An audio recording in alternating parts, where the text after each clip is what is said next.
down on my desk shaking his head, and there's the grade B+. And then he says, flash recall will get you nowhere. And I knew right then he couldn't understand that it was not flash recall. I still, to this day, know most of what was on that exam. I throw it in his face even now. This is one of the things I was arguing with him about. I say, you see, this was like 10 years ago. Almost. Yeah, 10 years ago, actually. And you accuse me of flash recall. Compare me to any student you have right now. The understanding of it. What I'm trying to show you, I said to him, is that I understand why things are happening. Love, the intelligence of love. I've used this analogy. It was given to me sitting by a river. I had the question, what is love then? The answer was given to me right there on the spot.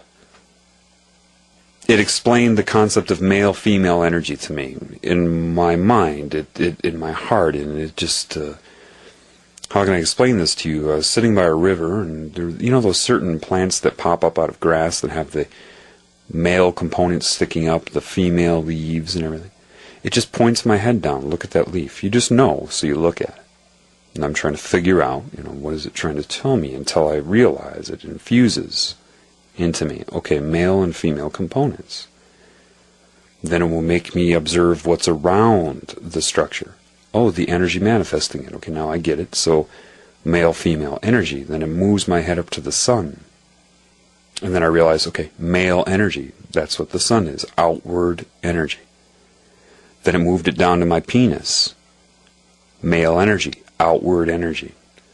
Then it moved my head up to, not like controlling me like a puppet, it's just the way I'm saying it to you, to leaves on a tree. Well, they receive the photon energy, they're female, and the energy around them, female. Receiving. And then the parts of the tree that look like an antenna, the broadcast antenna, is the male part of the tree. And then maybe understand that I'm not talking about masculine and feminine. Everybody has so many different male, female energies, in, out energies in your body. Then I understood, and then it put in my mind, now you understand what's going on. There's this outward destructive energy occurring on the planet. All the electromagnetic pollution, stimulation, everything is this outward male energy. That's why the Illuminati worship the sun and the phallus, then it's male energy. But see, when you're hit with all this electromagnetic energy, it throws your energy system out of balance, which can be female out of balance and male out of balance. And maybe understand that if male is out of balance, outward giving energy becomes aggressive,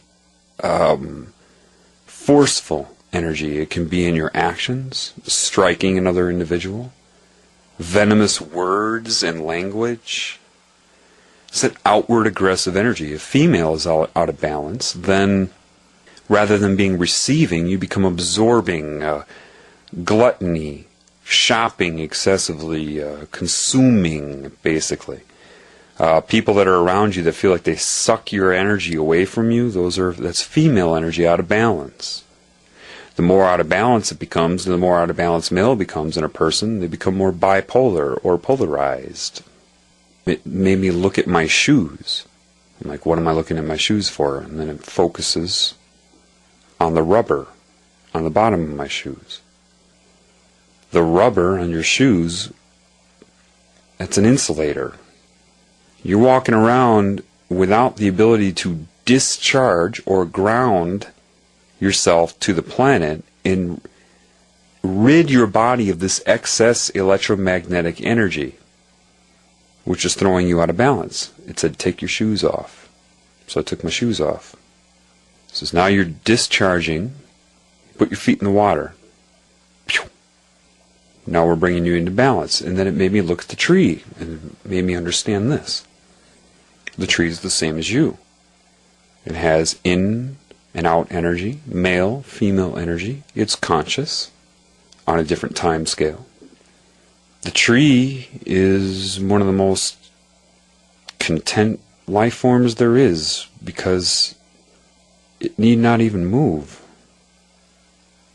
Put the question in my mind, and I say it like that, you think that there's some sort of dialogue going on. Again, it's the only way I can express it to you, but that's not how it is.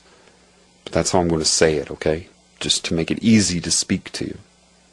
If a tree were scared of dying or being killed, would it even grow? You can do anything to a tree and it will keep growing until it loses its capability. But if it were worried about a tornado that could show up at some time, what is the point of growing? It said, if you want to see what you're missing, look to the tree. What does the tree have that you don't have? And then it whipped my head back down, male, female, sun, leaves, all around, trying to coordinate it for me, extracting a metaphor. I didn't have the information available to me that I could look up, so it had to do it this way. And then in my head it came up with certain things. Well, okay, it wasn't inhibited by religion, forced into synthetic guilt, shame, and fear. It wasn't told generically what it's supposed to do but not explained to it, and then coaxed with subliminal messages and programming and consciousness manipulation to make it do what it's not supposed to do. It's not inhibited with fluoride or NutraSweet. It's not, subject to media or mind control. So the tree has an active connection to love and intuition. And it said, love, and this is where I learned this, love processes the mind. It is the solvent to polarity. The mind, which is this input-output male-female energy and consciousness and structure, therefore exists in the tree and in you, regardless of difference in form. Why create everything the same? All things being equal, though, same type of energy system, it is connected to me. So then the scenario went. When you walk into the woods, why is it that everybody, they can be angry, afraid, worried, frustrated? All these different vibrations associated with your thoughts. Your thought will be on the carrier wave of that vibration. One and the same. So, like, if you listen to your favorite radio station, 103.2 megahertz, are you listening to a constant tone of 103.2 megahertz? No, your ear can't even receive that. And even if it was decoded and lowered down, that'd just be a constant sine wave. No, that's the carrier wave. And then embedded secondarily upon that is the audiogram of the music that you hear, the spectrogram and audiogram of the music upon that carrier wave. Well, your thoughts, you can have a thought, I am John, and have that go on different carrier waves. One of lack of self-esteem, one of love, one of answering a question when a professor says, please raise your hand in attendance. The same information can go on different carrier waves. So the emotion is information. It is also a thought in and of itself, and so is the thought. When you walk out into the woods and you feel bad, why does everybody start to feel better? They all know what, but they don't understand why. Well, gee, maybe it's just because it's so serene. No. And it directed me to go start walking in the woods. So take off your shoes. So I took off my shoes, and I started walking in the woods. How do you feel? Feel better. Why? And then just whip my head. Male, female, love, male, female, love. This aura around me, which would be like the electron consciousness around a proton of an atom in a different way, expands now. Additional energies were drained